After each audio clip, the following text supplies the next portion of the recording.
Ce cours n'a pas la prétention de conduire à l'éveil qui ferait de nous des sages. Cette démarche en est la base, une initiation à cette forme de sagesse tellement absente de notre culture occidentale.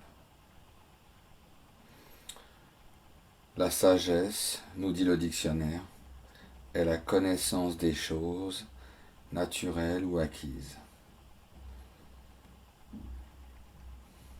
Bien entendu, cette connaissance des choses n'a rien à voir avec les connaissances acquises par l'intellect.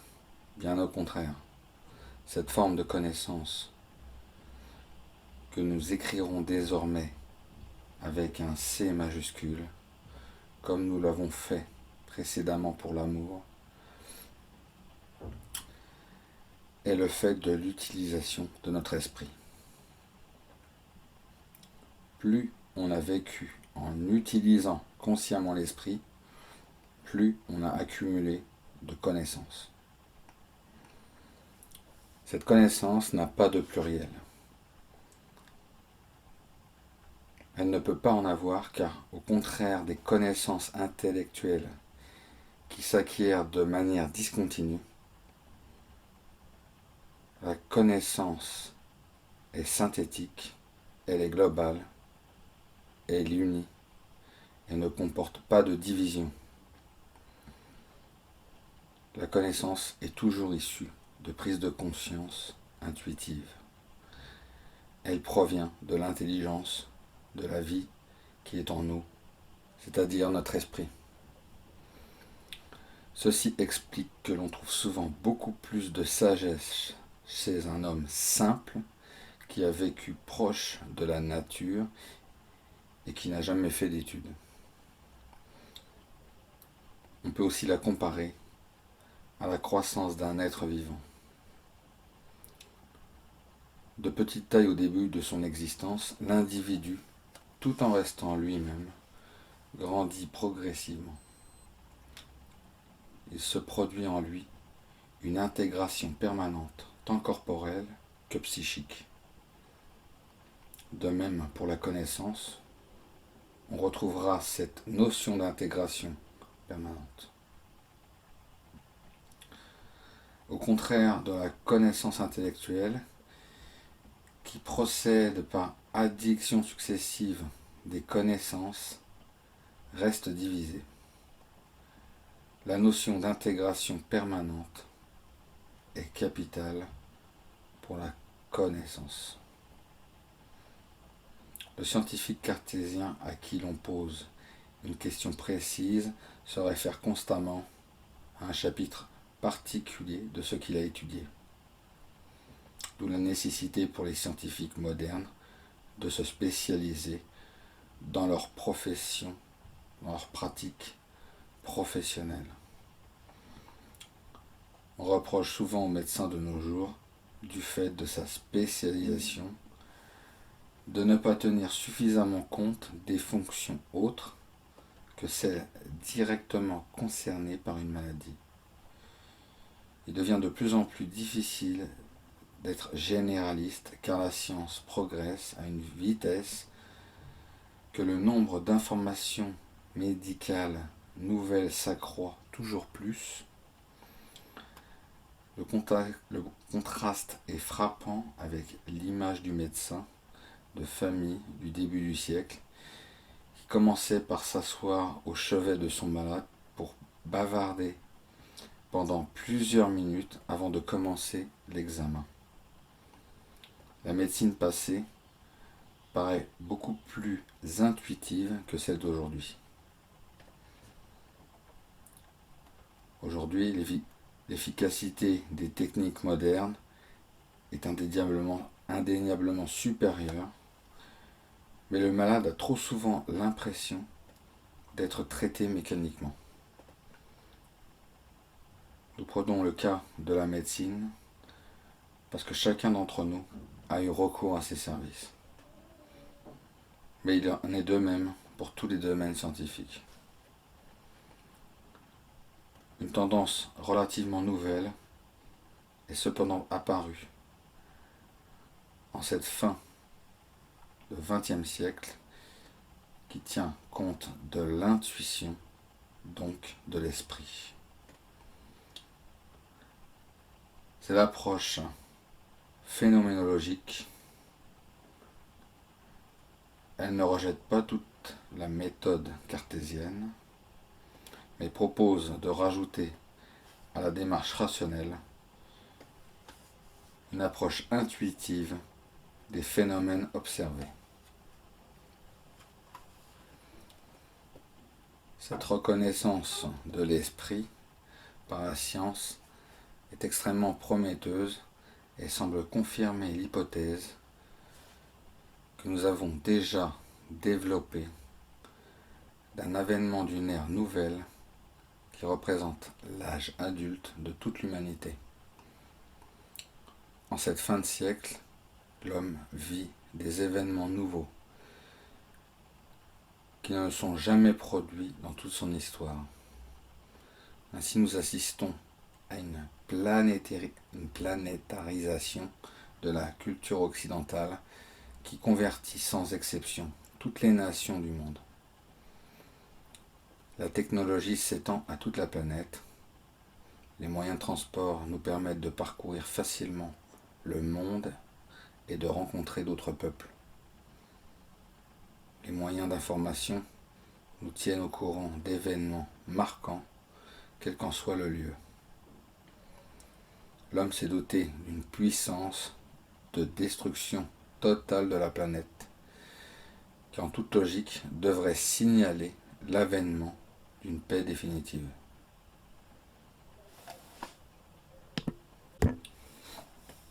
On assiste à une osmose culturelle sans précédent. Nous échangeons des connaissances entre ethnies très éloignées, vérifiant ainsi l'universalisme de la connaissance. On s'écoute plus, on se comprend mieux, et dans la reconnaissance de l'autre, on se reconnaît soi-même. Il y a inversion du « connais-toi toi-même » et tu connaîtras le monde. Ici, en acquérant les moyens techniques de connaître le monde, l'homme va se découvrir lui-même. Ce qui a longtemps troublé l'âme humaine, c'est que cet enseignement traditionnel, partout le même, par essence universelle, est presque toujours transmis par des institutions religieuses qui, en dissimulant ou en déformant le véritable contenu selon leurs intentions. Ainsi, à travers l'histoire de l'humanité, les grandes religions véhiculaient la connaissance soigneusement couverte par un dogmatisme ésotérique, parce qu'elles étaient les seules institutions sociales qui pouvaient transmettre les connaissances en général.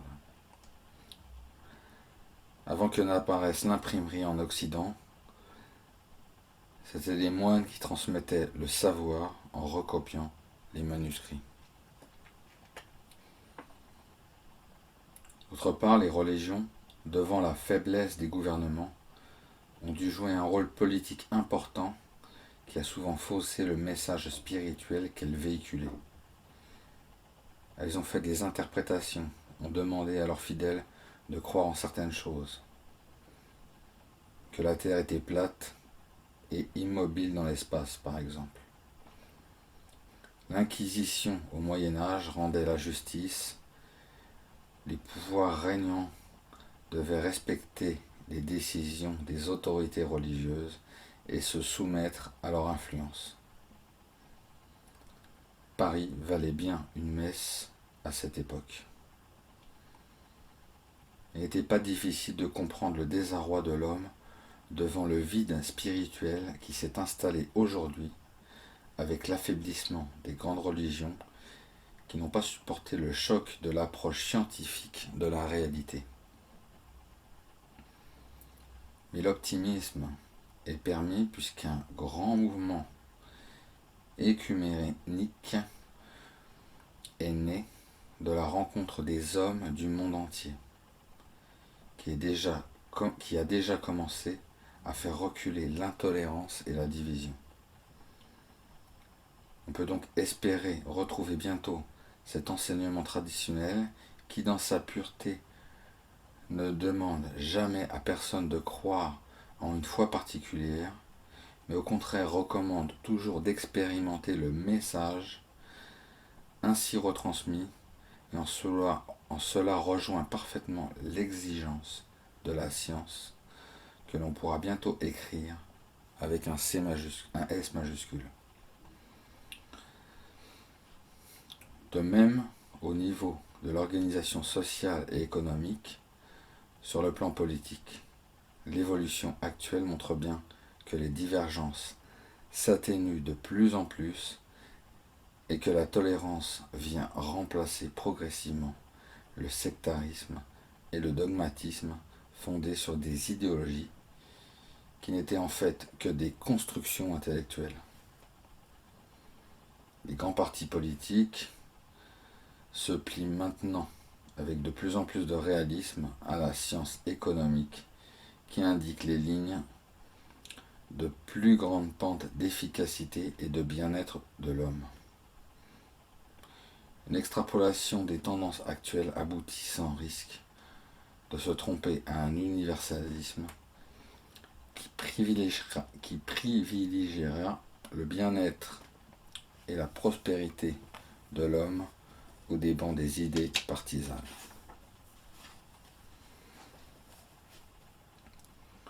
Ainsi, partout, dans tous les secteurs d'activité humaine, nous retrouverons cet avènement d'une intelligence qui conduira l'homme vers la reconnaissance d'une fraternité universelle.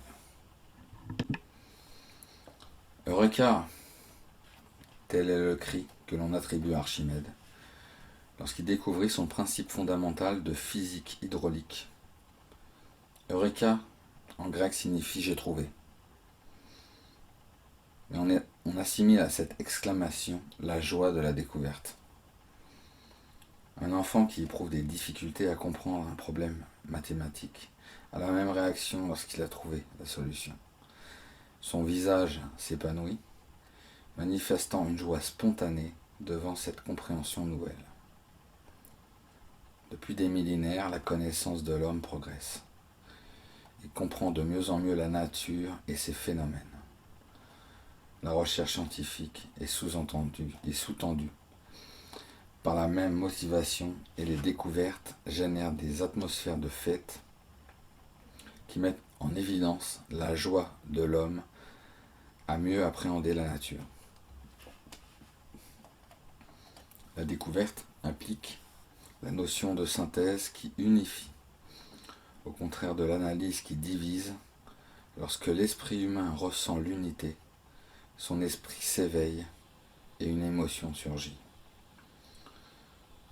Donc un mouvement, critère fondamental de la vie, qui lui imprime cette progression de la conscience.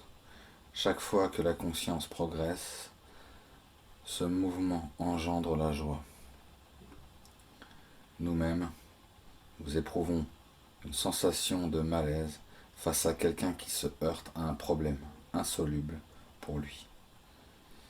Si grâce à notre expérience et notre recul, nous parvenons à lui faire prendre conscience de son erreur et lui permettons de comprendre ce qui vient rompre son harmonie, nous partageons avec elle son soulagement et sa joie retrouvée. Ainsi, la connaissance, d'une manière générale, procure à l'homme un sentiment de joie profonde et authentique. La connaissance appartient à l'esprit. Une très grande surprise nous attend sur le chemin de la connaissance. C'est le sentiment de simplicité éprouvé dès que notre conscience découvre dans une synthèse les liens qui unissent les différents éléments qui participent au phénomène que nous étudions. Quel que soit le domaine de la recherche, la connaissance aboutit toujours à un aimant sentiment de simplicité. Tant que l'homme n'a pas atteint la connaissance qui est l'aboutissement de sa recherche, il considère les événements qu'il examine comme compliqués. Nous trouvons compliqué ce que nous ne comprenons pas de manière synthétique.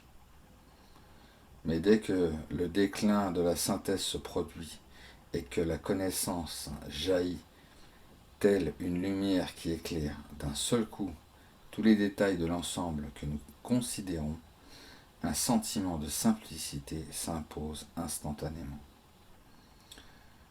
Et cela même si l'objet de notre étude est très complexe. Car la simplicité n'exclut nullement la complexité.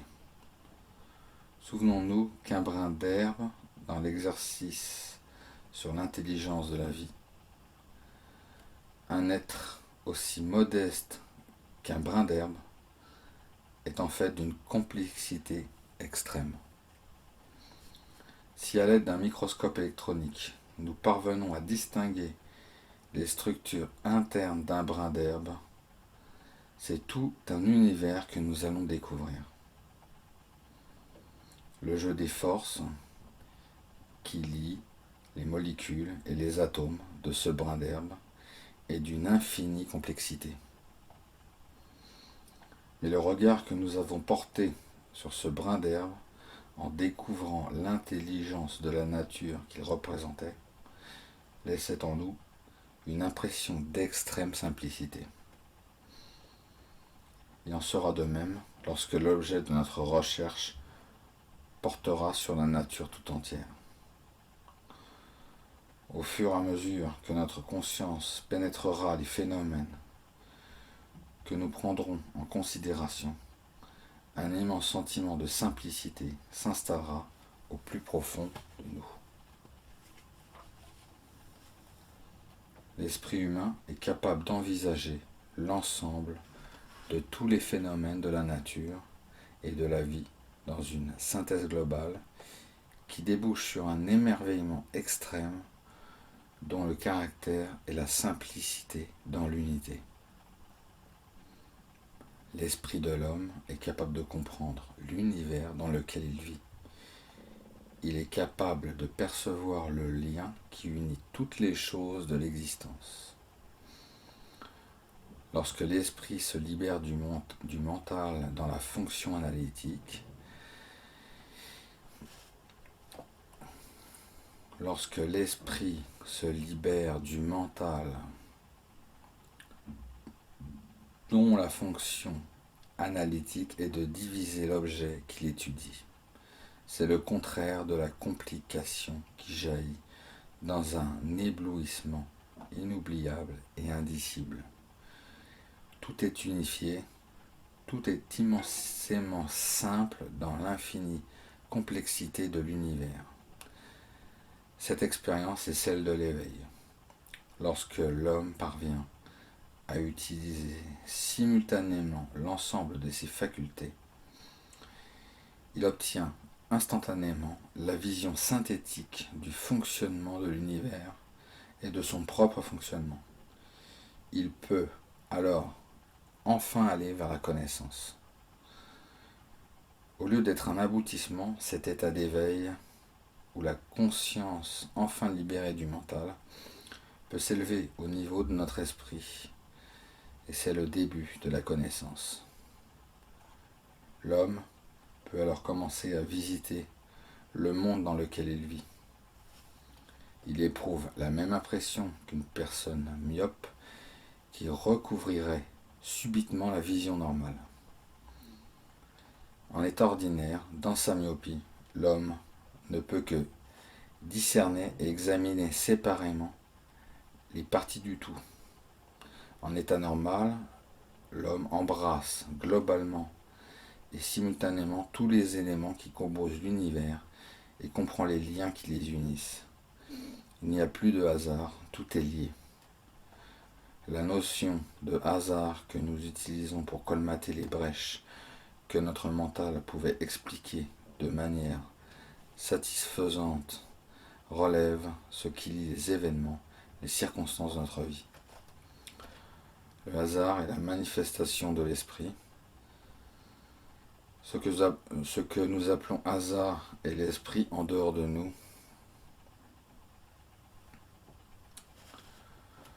Lorsque nous découvrons soudainement la solution d'un problème, lorsque l'on comprend, une émotion joyeuse surgit spontanément en nous. Cette joie est une émanation de notre esprit. Toutes les recherches qu'entreprend l'homme pour mieux connaître la nature sont sous-tendues par la motivation de cette joie que nous éprouvons à découvrir. La connaissance appartient à l'esprit. La connaissance est toujours synthétique et débouche sur un sentiment de simplicité dans l'unité retrouvée. La simplicité n'exclut nullement la complexité. L'esprit de l'homme est capable, lorsque notre conscience se libère du mental et s'établit au niveau de notre esprit, de saisir l'ensemble de l'unité de l'univers.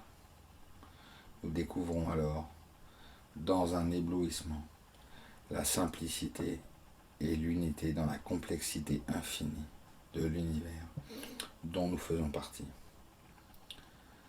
Cette étape de l'éveil de notre conscience au niveau de l'esprit n'est pas un aboutissement, mais le début de la vie en état normal. À partir de cette transformation, nous pourrons commencer à visiter le monde. À l'état normal, l'homme peut comprendre les liens qui unissent les circonstances de sa vie et la notion de hasard disparaît. L'homme peut alors contempler l'esprit en dehors de lui. Son esprit peut rencontrer l'esprit.